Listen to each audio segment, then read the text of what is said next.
got anything you want to say, please interrupt me. Actually, before I start, has anyone got any stories? When you were out taking photographs, did any shit happen? the worst I got was a bloke, he was on the Birmingham part of the project, who stopped me and said, "What are you doing?" I said, "I'm taking photographs for a project." And he said, "Why?" Told me why. "Photograph me." I was going to bring the portrait I did of him. Lovely guy. It cost me half an hour on my way to take the next photograph. But sometimes incidents happen when you're out on the street and stuff like that, so it sounds like it's not. Okay, so just a little update on this. I said last time that the expected outcomes were an online display. Well, that's happening. We're a hardback book, that will happen. It's the exhibition one that things have happened on. Firstly, I've got the funding. A guy that has funded me before, Trevor Beattie, I didn't know if he'd had enough of funding me. You know, I've known him for a long, long time, and I thought, you can end up taking the mick by keeping on asking for funding, because it's a lot of money to put an exhibition on. And I literally just bit the bullet and said, "Have you done with supporting me? You've got me off the ground, you've got my project going." And he said, "No, I've not done with supporting you. I support you. What's happening? How much do you want?" Which is the words I wanted to hear. We've got the upstairs gallery. There's the upstairs gallery here for an exhibition in 2024 for the Halifax part of the project. That was the previous exhibition we had in 2016. And Birmingham Central Library have not said yes. They've not categorically said that I've got an exhibition, but they've been discussing dates with me. And they've been saying things like, in 2024, if any of our planned exhibitions pulls out because they can't get their funding, will you fill their place? Yes, I will, of course. But we'll pencil you in for early 2025 for the Birmingham one. So I think I've got it. I think I've got that place, which is so that's great news. That's how many photographs are online that you've done. It's a staggering amount, and it has ruined my life. But it does mean that we're really getting somewhere on this, in the sense that the previous biggest grid project, the previous biggest grid project was in the footsteps of Phyllis, Birmingham 2017, where 857 photographs were taken. Well, we've done 775 and we're only a fifth of the way through. You can see it's going to hit over 3,000 photographs. There won't be, you can't exhibit 3,000 photographs, of course, but still, this is set to be the biggest project that I've done. And on the Halifax part, that's just the Halifax part of it, there's the Birmingham part as well, which is generating a similar amount. And 22 pieces of writing in the form of poetry by some of you, in the form of, well, I'll go over what the form of it was in a minute. The coverage by area, I divided Halifax up into 5 areas. And the coverage looks, I've kind of done a little bar chart there, looks uneven in that area 1 has got 25 paths covered and area 2 has got 16. It looks a lot different. In fact, it's quite even compared to the Birmingham one. That graph is going to be much more extreme when I do this in 2 weeks down in Birmingham. Is there anything I'm bothered about there? Yes, there is.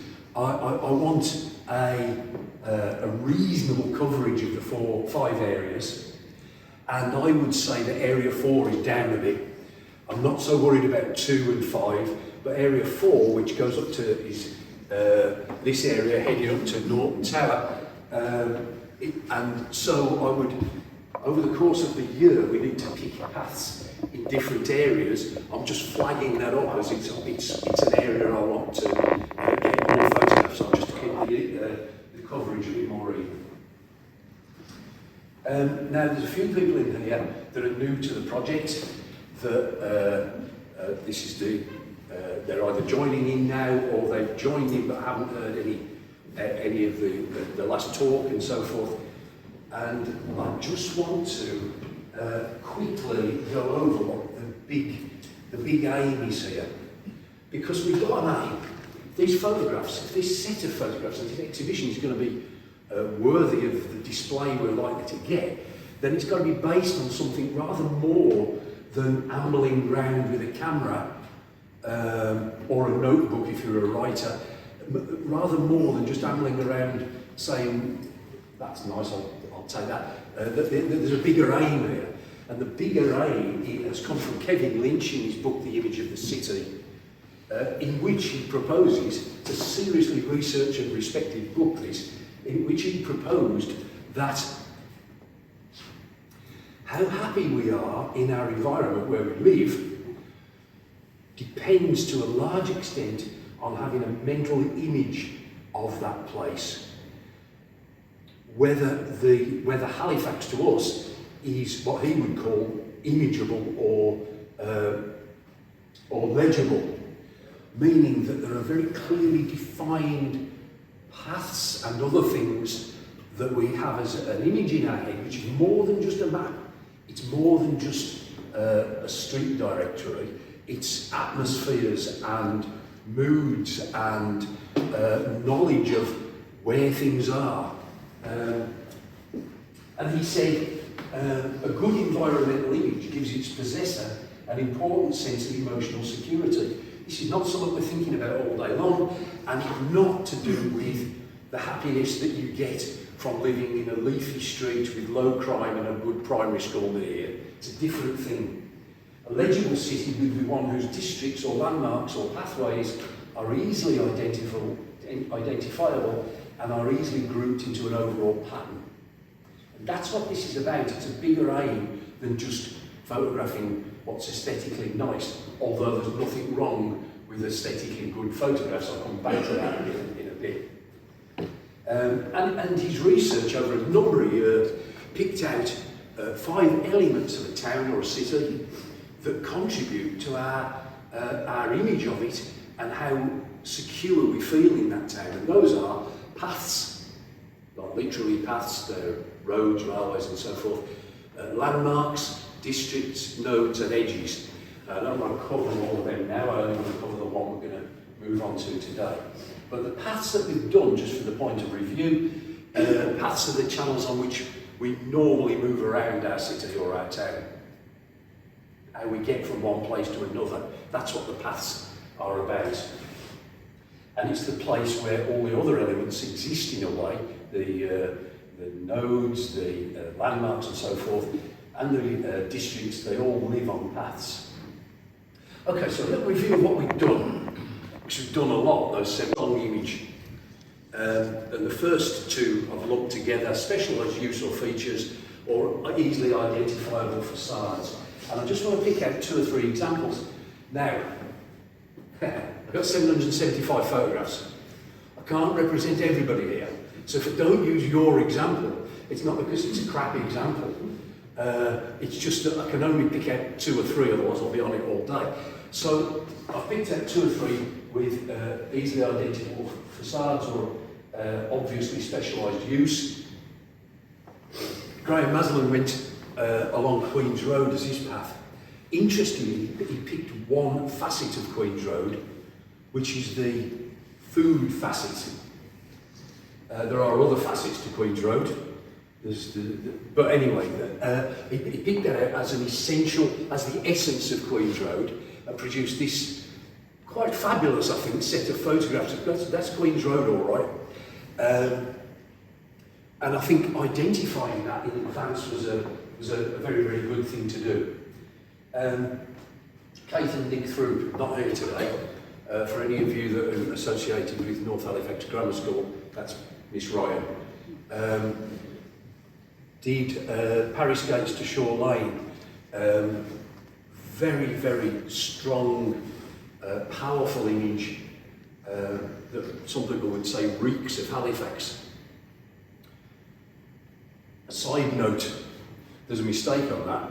I only noticed it last night when it was too late to change it. You see that? It says Area 1 there. Boys Lane is not in Area 1, it's in Area 2. I only noticed, I thought, well, it's not Area 1. Area 1's heading off towards Illingworth.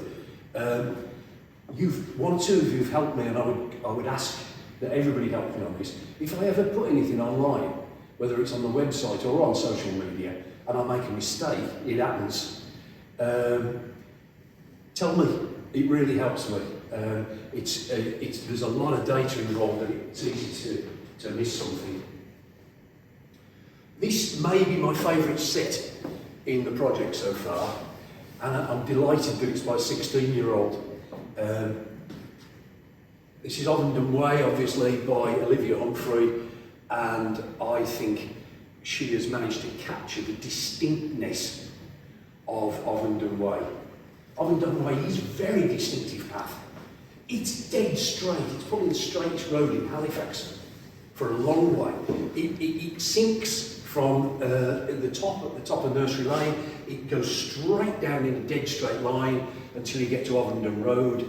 And the housing has a particular look, and some of the textures you find in the environment, even if it's graffiti, is very peculiar to that place. I think that's quite brilliant. And by the way, if you're a young person in here thinking, oh, he's just saying this because he's got that teacher head on and he just wants to encourage us.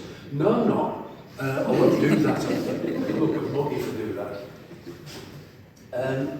Directional quality, the graduation of if a path changes as it goes along and it gives you a directional quality, that gives it a strong image. A couple of examples of this.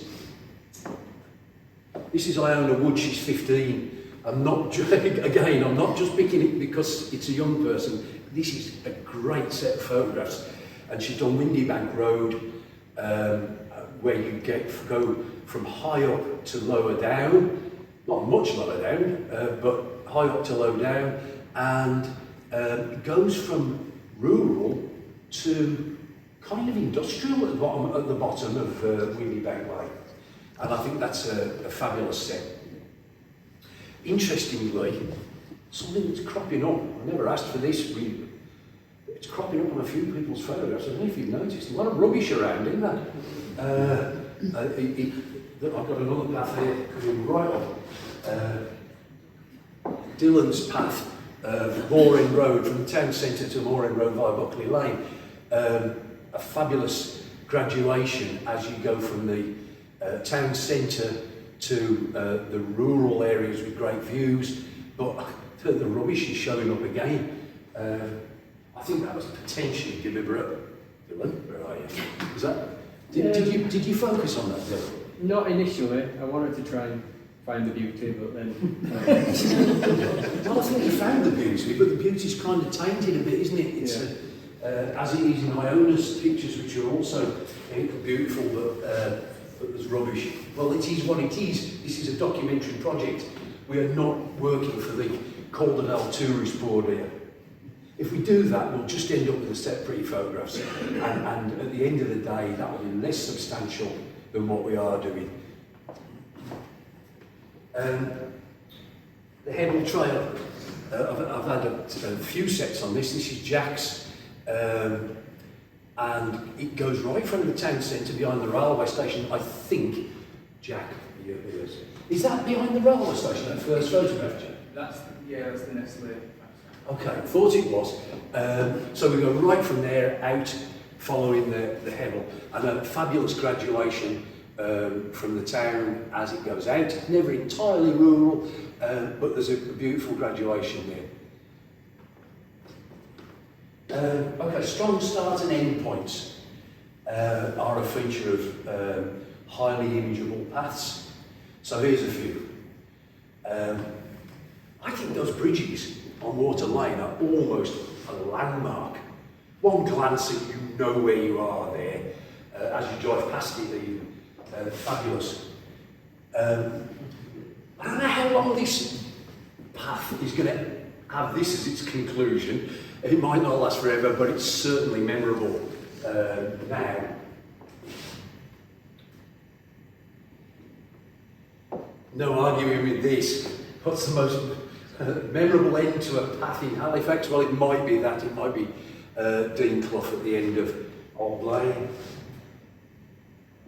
Now, this is only a road junction. You could say, well, that's not a landmark, but it kind of is. It's the road junction where Nursery Lane meets Ovenden Road is a very important one as we move around Halifax. It gives you a clue as to where you can go in which direction. So I value that as the end of a path as much as even the bigger things. And this, again, Hipperholme, the church at Hipperholme is pretty much a landmark, could even come in later on in our section on landmarks, but it is the end of Mike's path, or the start. I can't remember if it was the start or the end. Okay. And lastly, the visual exposure of a path while you're on it, if you can see the path ahead, or the visual exposure of a path when you're not on it. You may not be travelling on it, but you know where it is and you can see it. You know, a hilly landscape does not help a town to become imageable, to give you that sense of security, because you can see other places. So we may have a slight advantage over Birmingham there in the other part of the project, which is hilly but not as hilly. So seeing the path as we move along it, there's Rollshead Road, speaks for itself. You can see where the path is going. This is by my lad. We both did this same path, and unfortunately he did the best photograph on it. I think that's an absolute beauty, because not only can you see where the path is going, there's that clue that you're going somewhere from the big chimney. It also happens to be a magnificently balanced photograph, and also has a good aesthetic element to it in the pavement and in the moss on the walls. He's a bastard. How's about that then? In case anyone thinks I'm just pro-urban and ugly, I'm not. We have some beautiful stuff around us here, and we can see very clearly where that path's going and moving off to the left, and we can see at the top half of the photograph just exactly what it's going to. Fabulous. I'm not going to show Jim's whole set of the number 255 bus route from, sorry Jim, where does it start? It starts Lightcliffe and comes into Halifax, and of course that's on the A58, and we can see there the A58 very clearly, but we can see a lot of other things too.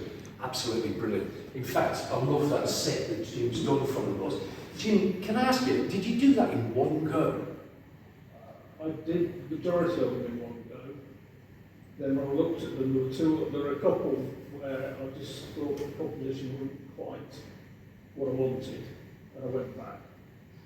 Fabulous. Well, I say two. I did one, walked all the way to Halifax with the bus route, and managed to get on the top deck of a double decker.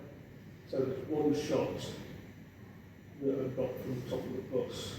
Most of the others didn't work, so I was stuck in a really great lorry. The bus did, so, and it wouldn't. I was hoping it would stop at certain junctions, and it never did. So. Well, I'm not going to show Jim's whole path here, but have a look at it because it's a beaut. I think that effort that you made on that really paid off.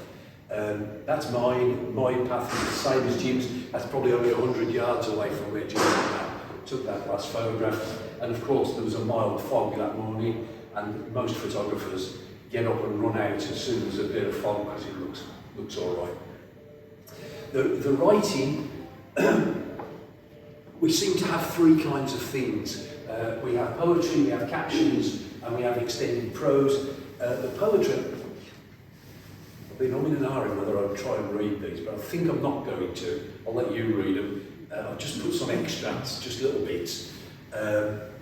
Oliver Bentley did Moor End Road.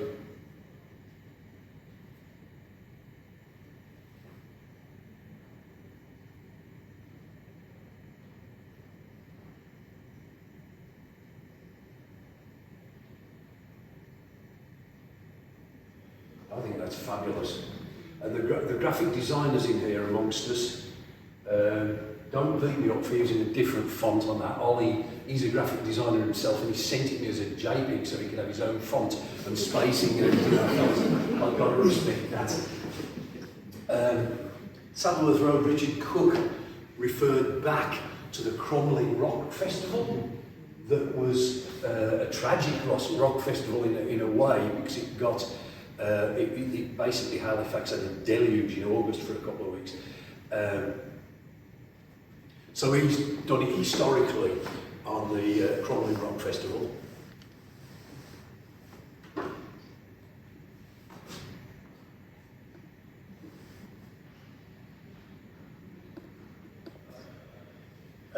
Fenella did 5 very, what I would call Halifax paths. 4 of them are hills, and one of those hills is Copley Lane. And this is quite light because it's memories and it's kind of humorous, and that's absolutely fine.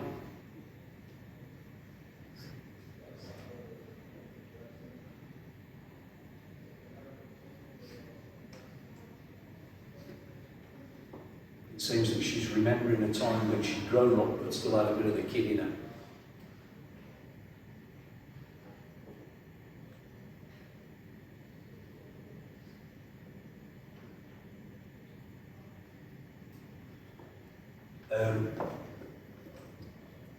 Georgie also did Brackenbed Lane. I think there are 3 entries on Brackenbed Lane. That's absolutely fine.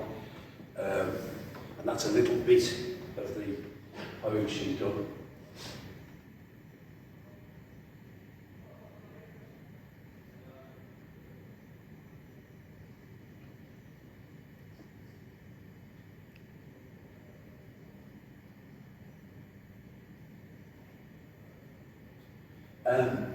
Captions, probably from the majority, but then there's some quite extensive captions on the photographs, and that's absolutely great. The galleries, particularly in London, the big galleries, are now using captions by the artworks a lot. I think I've probably mentioned this before, and I think it's a good thing. And so, oops. So this would be a typical caption which gives, by Steve, who did the Calder and Hebble Canal, some of it historical, and then he goes on to talk about what it appears like now. This is absolutely great, and you know, I'll be waiting to use that kind of thing when we show this stuff.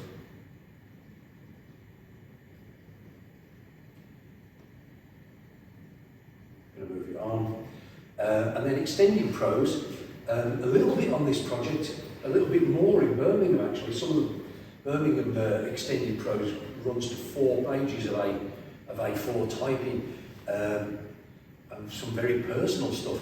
But Graham's done a piece of extended prose about 3 things. One of them's Queen's Road. I'm referring back to that one before, and it's like a cross between travel writing and journalism. And I would urge you to look at all of the writing, and including that.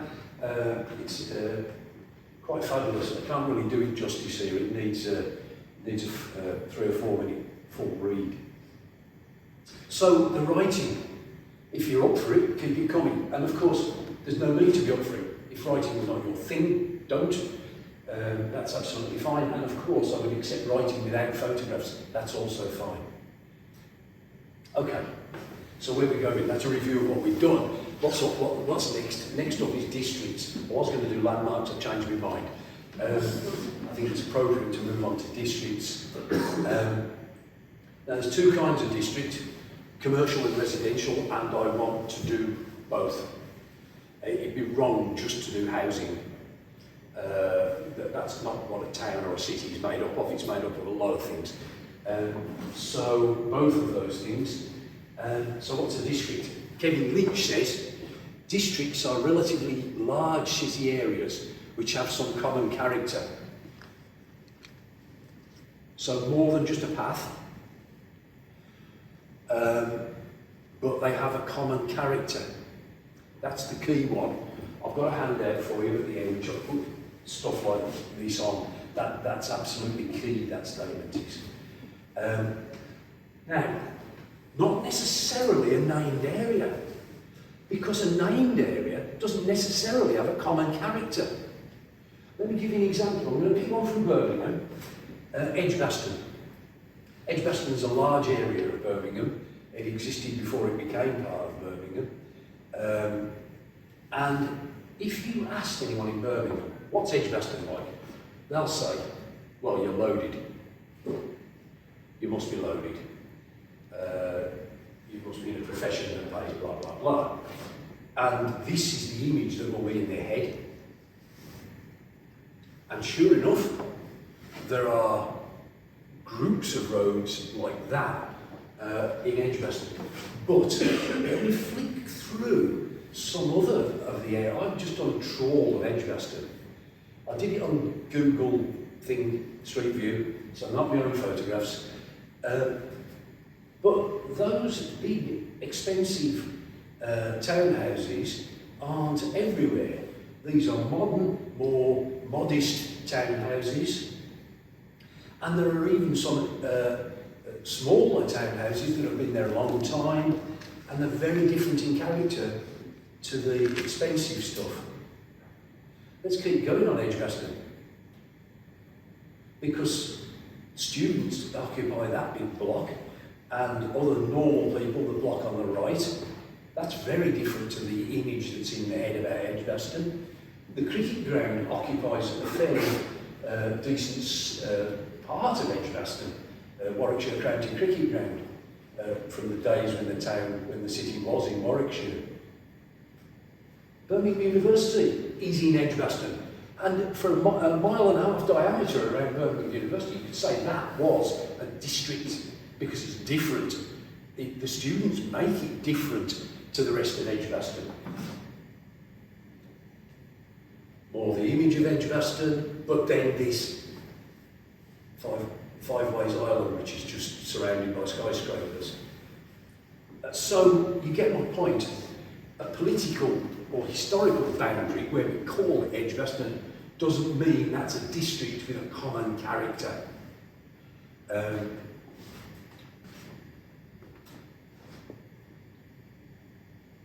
Very different to this, which is Millionaires Row. The houses on Carpenter Road average at 4.7 million quid each. If they flogged that and moved to Halifax, they would really be cool. Anyway. Okay, so a district in its simplest sense is an area of homogeneous character, recognised by clues which are continuous throughout the district. So what we're looking for is, when you choose a district, is that it's got something similar about it throughout, and it might not just be an area. You can't just say, I pick Ovenden, because it isn't all the same. This is going to be something where I'm going to need quite a bit of help from you, but I'll come back to that in a minute. So, an example of a district that is homogeneous throughout, I would say Saltaire. Obviously not Halifax, doesn't matter. Saltaire is linked by the housing and even the industrial buildings in Saltaire are linked by what they're made out of.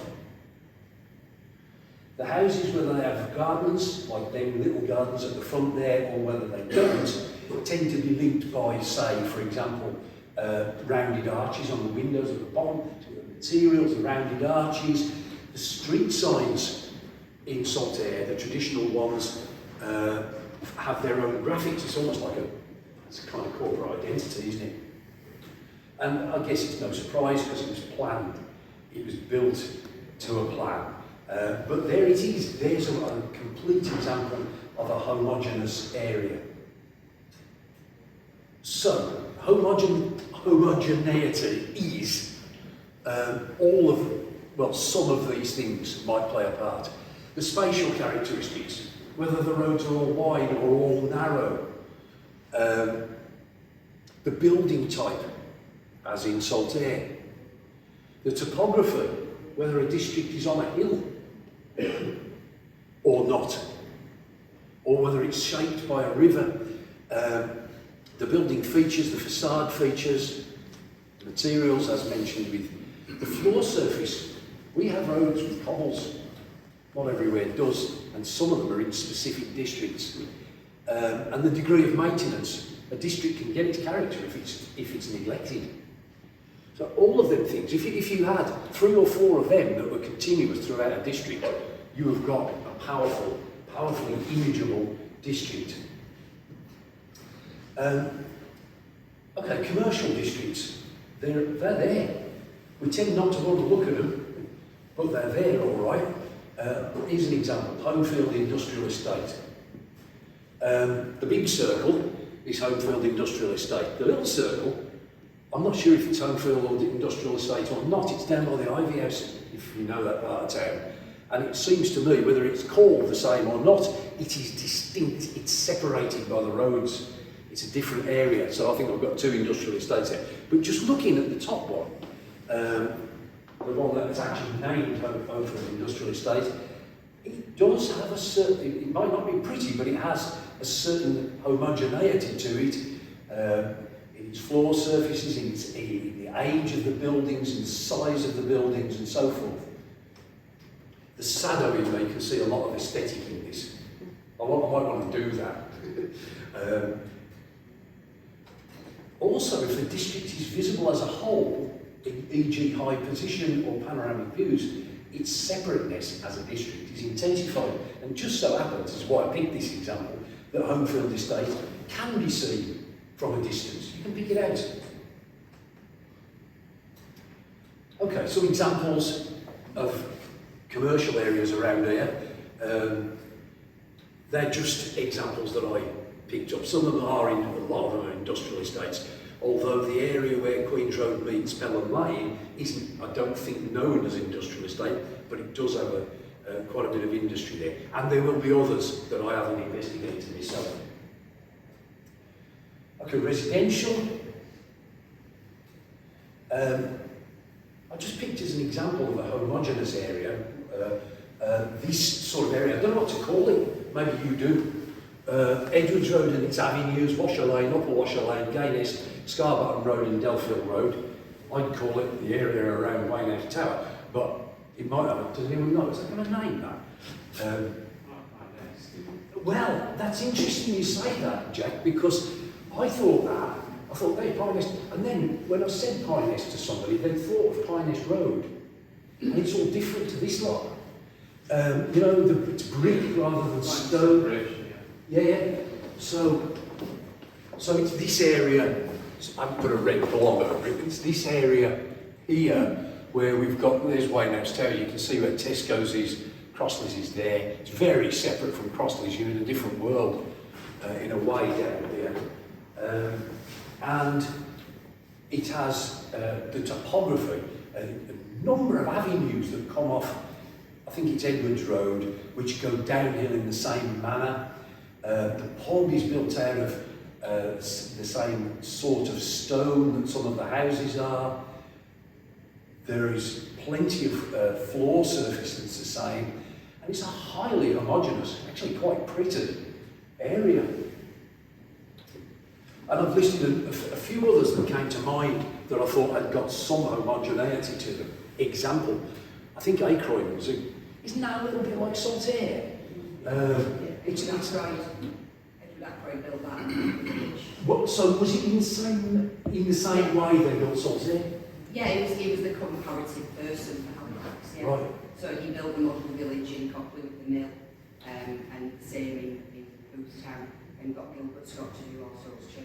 Who was a pretty notable architect, and big areas of sort of grass courtyard amongst the houses. Heath Lee, you know, down by the Shay, it's modern. To my aesthetic eye, it's boring, but it's definitely an area that has similar characteristics throughout. Mixenden, Abbey Park, Copley. I think Copley's another area which is historical. Do you know, was that planned the same? Yeah. The big mill's been demolished and the barrack houses and the old people's houses and stuff like that. Right. I mean, was a barrack house. And there will be other areas that you know. They're just a few examples. So, So what am I asking? I'm asking that you pick an area. Hey, you can pick more than one if you want. Some people in here did 5 paths. Doesn't have to be one, but pick one anyway. One is what I'm really asking for. If you want to do 2, do me a favour and pick a commercial one as well as a residential one, and do me a favour and pick something in area 4. But that's not a rule. It is not a rule. It's just, you can see what I'm trying to do. I'm trying to get even coverage. So the plan. Okay, what to do? I've put this all down on a handout. Choose an area, 1, 2, 3, 4 or 5. Define a district. I'll come back to that in a minute. Email a description of the district's location to me. Make your response, in other words, take photos or write something and send your response to me, and then go online. Same thing as before. Choose an area from 1 to 5 on the map. Area 4 is appreciated, but you don't have to. But by the end of the project, I want you to have ventured into 3 different areas. You know, if you do area 111, then pick 2 areas for the last 2, that's 3 different areas. Define a district. Describe your district and let me know. This doesn't have to be a long thing. I just need a clue as to where it is. I might not know. With the paths, sometimes I was trying to put a start and an end destination and I couldn't always work it out. So all I need is words to the, you know, of the kind, this area falls between Keithley Road and Ovenden Way, blah, blah, blah. Just so I know where it is, what defines it, where is it. I do think you're going to have to prepare this. to pick a district, you need to look to see if it is a homogeneous area, an area with the same characteristics. And Google Street View is our friend. It's really good to walk the streets first. So description of the district is very important to email to me. I'll list it on the website. And I think this has got to be done quick. I can't let I've got you here today, thank you so much for coming. But I don't want this to go out of your brain, I want it to stay in your brain. So I would like to know which one you're going to pick by next Sunday. So it means, I know you're busy people, I do appreciate it, I know your lives are busy, but do have a look by next Sunday and let me know. But then we'll have longer to do it. Make your response. If you visit the district, suits pairs, and take photos, a photo essay, same as before, or make notes for writing. Send me your prose or poetry by email, normal. Send me your photos using WeTransfer or similar. Some people use that other thing, Dropbox, that's fine, I can cope with that. Photos, same as before, between 5 and 10. We won't always stay on 5 to 10 when we get to later parts, but between 5 and 10, square if you can, black and white or colour, your choice. But if that causes a problem, don't worry, I can do the editing and whatever you want. It doesn't matter if you can't, for example, make the photo square. And 11 weeks, send by the last day of May, 31st of May, so a longer period to do this. Sending images similar to before, it's not the exact same, it's in the notes that I've got here. I no longer need you to put HX on it to say it's Halifax. I know everybody's name, I know whether it's Halifax or Birmingham, and there's only about 5 people who are doing both. So, so I don't need that. So I do need your name, the area number, e.g. 2, the district title, just give your district a title, e.g. White House Tower area, and then a sequence letter. The paths I wanted in sequence actually from 1 to 10. These don't have to be, I don't think, in an area, they can be random. And the same sort of thing for if you send in words. And I just, I'm nearly done here. I showed this last time. It's a photograph by one of my favourite photographers, Bernice Atherton, who photographed New York as it was changing. I think she was doing this project herself. As it was changing, she was freezing it in time. It's where what photographs that were once called documents became called documentary. Where, anyway, it's a key time in photography. And I use that as an example, as a role model. And no apology for showing the same pictures I've already showed. That is not a very pretty place. It's model tenements in New York. And it's got a visual dynamic to it. And so I use that as an example because although this is a documentary project that's showing what Halifax is like, there's nothing wrong with the aesthetic side of photography. In this one, our eyes are drawn in by the washing hanging, and we follow the washing to the back until we're blocked by walls, can't see any further, it's claustrophobic, and you end up, your eye ends up flicking back to the washing again. That claustrophobia is quite a fabulous photograph. It's an aesthetic photograph. We have quite a few of them already. Keep it up. The beauty in the photograph sells the documentary nature, if you like. It entices people in.